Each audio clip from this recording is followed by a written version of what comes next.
Thank you for joining me today. It's Brian Gubernick, and welcome to the No Days Off podcast, where we believe that every single day brings a new opportunity to get better. Today, we are going to talk about luck. Not the kind of luck where you cross your fingers and you just hope you have some. Not superstition, not lottery tickets, not the craps table. We're actually talking about luck as what I would call a strategic force, something that you can actually manufacture. Because here's the truth. Here's what I've seen. Lucky people aren't always born with an edge. They actually build systems that make luck more likely. Today, I want to show you how to do exactly that. So first, let's level set. What even is luck? I think there's two ways to look at luck, and we're gonna kind of combine these two ways. First, we have the way that Naval Ravikant, one of my favorite guys, you've heard about him so many times if you've been listening to the No Days Off podcast. Naval Ravikant says there's actually four types of luck: random luck, hustle-driven luck, prepared luck, like luck we prepared for, and luck that seeks you out. What I've learned, though, in studying a little bit more, is that Naval kind of built that, his take on the four types of luck, on this original framework that came from a neurologist named James Austin, who came up with it in the late 1970s. Here's the modernized version. I'm going to call it your luck playbook. Here's the types of luck when you combine, again, what James Austin had originally laid out with some of what Naval shares. There are four types of luck. Type 1 is blind luck. Now, this is the totally random luck. This is the win the lottery luck. This is the you're born into the right family luck. You can't control any of this. You really can't influence any of this. It's just blind luck. Type 2 luck is luck from motion.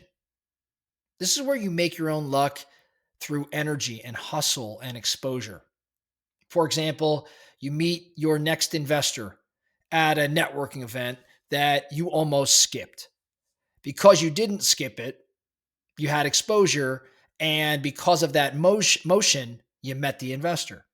So again, luck from motion, just being out there, having conversations, displaying energy, hustling. That's type 2 luck. Type 3 is luck from preparation. You develop skills that allow you to see and to seize opportunities that others miss. This is like spotting a business idea because you're such a master of your craft. You're lucky because you were prepared. You had mastered, what it is you do. And as a result, you're able to see things that others can't. That's type 3 luck from preparation. And then type 4 is luck from reputation. This is actually the rarest form of luck. This is where luck finds you because of who you've become. Your character, your credibility, the value that you deliver. People start to bring you opportunities because you're trusted and respected and proven. That's luck from reputation. Again, it's the rarest, but arguably it's the best type of luck. Now, why does this matter? Well, luck matters to your performance. When people say he or she got lucky, it can oftentimes seem dismissive, but here's the kicker. I think high performers engineer luck. They expand the surface area where luck can land. Luck is not magic. Luck is a side effect of working hard and showing up consistently. That would be type 2 luck. Luck's a side effect of being curious, being ready, being prepared. That's type 3 luck. Luck's a side effect of becoming someone people want to work with. That's luck from reputation. That's type 4 luck. See, I think that luck, when you really analyze it, is just a lagging indicator. It's a lagging indicator of how you move throughout this world, throughout life. And at the end of the day, I mean, the truth is, the better your habits, the better your network, larger your network, the better your reputation, the luckier you tend to get, not so ironically. So, knowing all of this, I think it's important to now dive into, well, how do I go about increasing my luck? Here's how I think you become luckier without ever having to rely on the dice, relying on chance. Number one, I think you've got to increase surface area. We just said that term a little bit ago. This is your type 2 luck. Remember, type 2 is luck from motion. So increase your surface area by simply saying yes more often. Go to the event, make the phone call, launch the idea, send the message. The more motion that you have, the more exposure you have. The more exposure you have, the more randomness that magically collides with opportunity. But it's not magic at all. You get the sarcasm there. So number one, increase your surface area, which is really impacting type 2 luck. Number two is to sharpen your lens. Remember, sharpen your lens would be type 3 luck, which is around luck from preparation. Sharpen your lens. What do I mean when I say that? Study your craft. Learn to see patterns. Luck looks like intuition to outsiders, but it's really more about pattern recognition. And that sort of pattern recognition is only earned through experience and mastering your craft. We have a lot of people in real estate here. Think about real estate. The best deals, they oftentimes don't look like deals at first glance.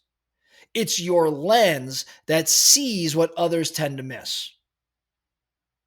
So again, another tactic to increase your luck, sharpen your lens. And then number three, become a magnet. This goes to our type 4 luck. Remember, type 4 luck is about luck from reputation. So become a magnet. What do I mean when I say that? I mean build trust, add value, be the person others call when opportunities start to show up. This is about brand and reputation and consistency. I think your calendar and your character, they need to align. And when that happens, the world knows what you stand for and what you can execute. People bring deals to Warren Buffett because he's Warren Buffett. Warren doesn't chase luck. Luck tends to chase Warren Buffett. And then number four, avoid victim language. If you're always blaming a lack of luck, you're denying your own control, your own agency. Don't say things like, I never get breaks. Say things like, where I could build the system, that makes the breaks show up. Or maybe ask the question, where can I build this system that would make luck show up? It's a really good question. So I have an action step for all of our No Days Off Nation. Here's your challenge this week. I want you to pick one area of your life, business, health, relationships, whatever it may be. And I want you to ask, where can I increase the surface area for luck to find me? Where can I increase the surface area for luck to find me? Then I want you to take a small step. Maybe that's sending a message to a possible mentor. Maybe it's reconnecting with a client. Maybe it's sharing what you're working on publicly. You've been quiet about it, but you share publicly and it increases surface area. Maybe it's launching that newsletter. Something that creates more exposure and hustle and motion so that you find yourself a bit luckier.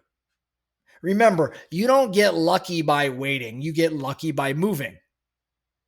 And luck certainly does not scale to those who hide. It scales to those who show up, especially those that show up daily. If this particular episode really makes sense to you, I want to ask you a favor. I'm going to increase my surface area here today. I want you to share this episode with someone who you think keeps waiting for luck to maybe strike. It's not about being lucky. It's about being ready when luck shows up and creating conditions where frankly, it can't ignore you. This is kind of what No Days Off is about, being in motion, and things tend to fall into place. That's lucky.